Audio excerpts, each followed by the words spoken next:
I begin in the name of the God whose mercy is profound, whose kindness is forever. After having talked about the 4 questions relevant to the life hereafter that have been addressed in the Quran, now I move on to some other questions regarding the life hereafter, which, even though have not been directly mentioned in the Quran, yet there is a mention of their answers here and there. But the questions are important. These questions have arisen because of faulty understanding of many Muslims regarding the concepts of the life hereafter. I'll mention 6 questions that come to one's mind, which, unless they are properly answered and responded to, the concept of life hereafter, the justice of the Almighty as it's going to unfold itself in the next life, cannot be properly and convincingly conveyed. What are those 6 questions? The first question is it true that, as many Muslims believe, that all non-Muslims are going to be doomed in the life hereafter? The second question is, are all Muslims going to succeed in the next life, as many Muslims believe? The third question is, when it is God who guides humans towards the right path, as the Quran says, and it is He who misguides many people, what is the fault of those who are misguided, and what is the great performance on the part of those who are guided? Why should the guided be rewarded? Why should the misguided be punished when it is God who decides about these questions? The next question is that why is it that the description of the life hereafter, whether it be a description of the paradise or a description of the hell, why does it not appeal to all humans alike? Then, another question that many people raise, and apparently, legitimately, convincingly, is why is the punishment of the life hereafter so long, whereas the worldly life is so brief? It is said that the life hereafter is going to be very, very long. Well, in many cases, it is said that it's going to be eternal and would never end. So why should a punishment for a crime that was done for a few years be spread over a very, very long time? And the last question, which is quite often raised, is why is it that God allowed Satan to misguide us, to allure us towards the wrong path, when, if he would not have been there, our performance might have been much better and our possibility of succeeding in the next life would have been much better. Let me take the first question first in this particular presentation, and I'll deal with the rest of these questions in the subsequent presentations. The first question, probably the most significant question regarding the life hereafter, is when we listen to hear what Muslims have got to say about it, is that they believe, they claim that all non-Muslims are going to be doomed in the life hereafter. No matter how well they perform morally, how good humans they may be, but after death, they are going to be unsuccessful, they will be punished, they will be roasted in the hellfire forever. Why? When we read the Quran, we find that the reason why many Muslims who have been led to this understanding is that the Quran mentions the punishment for a kafir to be eternal burning or tormenting in the hell. For instance, in verse 6 of chapter Surah 98, the Almighty says, Inna allazina kafaru min ahlil kitab wal mushrikeen. Indeed, those people who committed kufr among the people of the book as well as the polytheists, fi nari jahannam, they will be in the fire of hell, khalidina fiha, they shall abide therein forever. Ulaika hum sharrul bariya, they are the worst form kind of beasts. So the words used for the people who are going to be punished are allazina kafaru, those who had committed kufr. In other words, those who were kafir. So the understanding that you get very clearly from the Quran is that a kafir is bound to be thrown into the hell for him to live there forever. Now, what Muslims have done in most cases is that they've translated the word kafir as non-Muslim. So when you say that the word kafir used in the Quran means a non-Muslim, then the rest of the task is done by the Quran itself. Because the Quran is very clear about the fact that the kafir has no hope of salvation and success in the next life. But the vital question is that is this understanding correct? Is it true that non-Muslims are kafirs? I will now try to help you understand. I will try to plead for the case of the understanding that says that a kafir is not necessarily a non-Muslim. When we read the different passages of the Quran carefully where this word has been used, we find that the word kafir is used for an individual who knows what the truth from God is, who has been informed about the message of the Almighty, the reality of the fact that God has sent His message and His messenger. The person knows it. Deep down, he or she is convinced, and yet is not prepared, is not inclined to accept it arrogantly and unjustifiably. We have a number of passages that help us come to this conclusion. For example, in chapter 29, Surah An-Naml, verses 13 and 14, the Almighty tells us that when Moses came to Pharaoh and his companions with God's message, the message that he brought was absolutely clear. Mubsiratan. It opened the eyes of people who were present. However, wajahadu biha, they rejected it.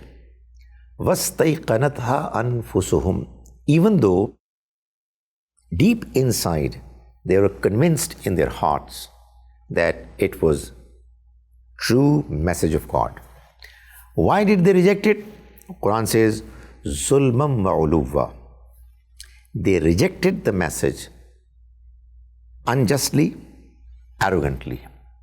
They thought that this message is going to cause their present status quo to be challenged, their power structure to be eliminated, and there would come a new system of governance, a new power structure, and they didn't want to lose what they were enjoying at the time when the message was presented to them.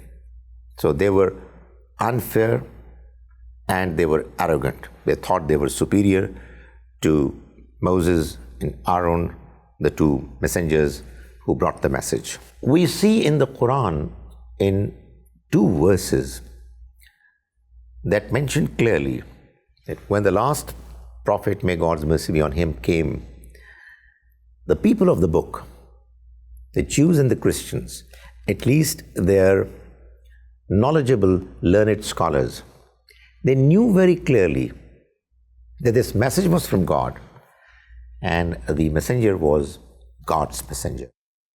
In verse 146 of chapter 2 and verse 20 of chapter 6, the Almighty makes the same statement, which says, Allazina ataynahumul kitab yarifunahu kama yarifuna abnahum. Those whom we have given the book, they recognize him the way they recognize their own sons. That is, their understanding about the fact that he is God's messenger and the book that he has brought is God's book is so very clear that they have no doubts about it, quite as clearly as they have no doubts about the fact that certain boys are their sons. Then we move on to another important passage relevant to the subject, which is a passage essentially addressing the people of the book as well as Muslims. It is the 44th verse of chapter 5, which says, وَمَنْ لَمْ يَحْكُمْ بِمَا أَنزَلَ اللَّهُ. And those who refuse to implement, who refuse to act upon مَا أَنزَلَ اللَّهُ, what God has revealed, أُولَٰئِكَ هُمُ الْكَافِرُونَ, they are indeed kafirs. That is, a kafir is a person who knows what God's message is, and yet he is not prepared to follow it. He just simply rejects it. These are the people who are kafirs, no matter whether they are non-Muslims or Muslims. So, a kafir is an expression which includes all those people, no matter what their religion, all those people who know what the truth from God is, but yet they are arrogantly spurning it, rejecting it. I'm not saying that people who are sinning are kafirs. Obviously, if somebody is going against the Almighty's expectations, but is embarrassed whenever he or she does something wrong, they're still believers, weak believers, they're not kafirs. But according to the Quran, if a person very clearly, openly and blatantly refuses to follow what the Almighty has given as his law and says that I know that it's from God, but I'm not going to follow it, such people are kafirs. Then we have two passages in the Quran at least, which very clearly mention names of certain religious groups, people belonging to those groups. And these verses go on to clearly declare the Almighty's decision that all good people belonging to these religious groups shall enter the paradise. It's verse 62 of Surah 2 and verse 69 of chapter Surah 5, wherein in almost the same words, God says, إِنَّ الَّذِينَ آمَنُوا وَالَّذِينَ هَادُوا وَالنَّصَارَى وَالصَّابِئِينَ. Indeed, those people who believed, that is, who are Muslims, and the Jews, and the Nazarenes, the Christians, and Sabians.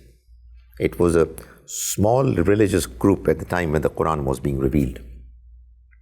Man amana billahi wal yawmil akhir. Whoever believed in God and the Day of Judgment, wa amila salihan, and did good deeds, falahum ajruhum inda rabbihim, for them is going to be their reward with their Lord, wala khawfun alayhim wala hum yahzanun. They shall have no fear of the future, nor any sorrows and regrets of the past. In other words, they all shall enter the paradise. Who? The Muslims, the Jews, the Christians, and the Sabians. Obviously, somebody might ask, is it possible that one can enter the paradise by rejecting the Quran and rejecting the Prophet who brought the Quran, may God's mercy be on him? The answer is no, that's not possible. But who exactly has rejected the Quran and who has not even come to learn about it properly is what God is going to decide. God is going to hold people accountable in accordance with their understanding, their circumstances, their capacities. if a person has not as yet even learnt about the fact properly that the Quran is God's word, he has not been convinced. Well, for various reasons. Because it was not presented to him or her properly, or because the behavior of the people who were claiming to be believers of the Quran and the Prophet was so poor, was so unimpressive, that it wasn't possible for an honest individual to accept the claim. We don't know what God's decision is going to be. So God is going to hold people accountable in accordance with their circumstances and their capacities. Furthermore, we see in the Quran that the Almighty has praised some people of the book. In other words, some non-Muslims so lavishly that it's not possible that on the one hand the Almighty is praising them, and on the other He has decided that they're going to be punished on the Day of Judgment and would be destined to the hell forever. For example, the Almighty says in verse 75 of Surah number 3, the chapter 3, "And among the people of the book are those, if you trust whom with a huge amount of wealth, they will return it to you honestly." That's what the Almighty is saying regarding the Jews and the Christians. "And among them are those, if you entrust whom with a single silver coin, they will not return to you unless you get it from them forcibly." So, the Quran is telling us that while the Quran was being revealed, there were both kinds, categories of the people of the book.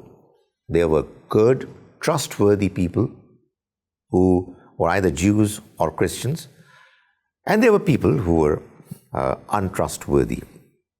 Likewise, there is another passage in the same chapter 3, verses 113 to 115. The Almighty is talking about another group of people of the book and says, "They are not all alike." That is, not all Jews, all Christians are alike, or all Muslims are alike. That's a principle that is universal. Among the people of the book, there is a community that have stood firm on their commitments to God. They recite God's verses during periods of night in a state of prostration. They believe in God and the last day, enjoin what is right and forbid what is wrong, evil, and hasten towards good deeds. That's Quranic description of some people of the book who were present at the time when the Quran was being revealed. The Quran goes on to say, those are among the righteous people. Whatever good they do, they never shall be deprived of its reward. God knows the God-conscious people. In other words, these good people, good Jews, good Christians are going to be rewarded by God. God is not going to allow their good deeds, their sincerity to go waste. In a nutshell, what it means is that when a prophet of God comes to a certain locality, a certain community, and delivers God's message, the people who are not morally upright, they reject him. And the people who are good, they gradually accept him. But it takes time. It was during this while when the Prophet was delivering the message and the process of people converting to Islam was going on, there were some very good people of the book about whom the Quran says that they are good humans. And as and when they will come to learn about Islam properly, they will convert to Islam. So the Quran does not mention anywhere clearly that all non-Muslims are destined for the hell. And I'll mention it later. The Quran also doesn't mention that all Muslims are necessarily going to enter the paradise.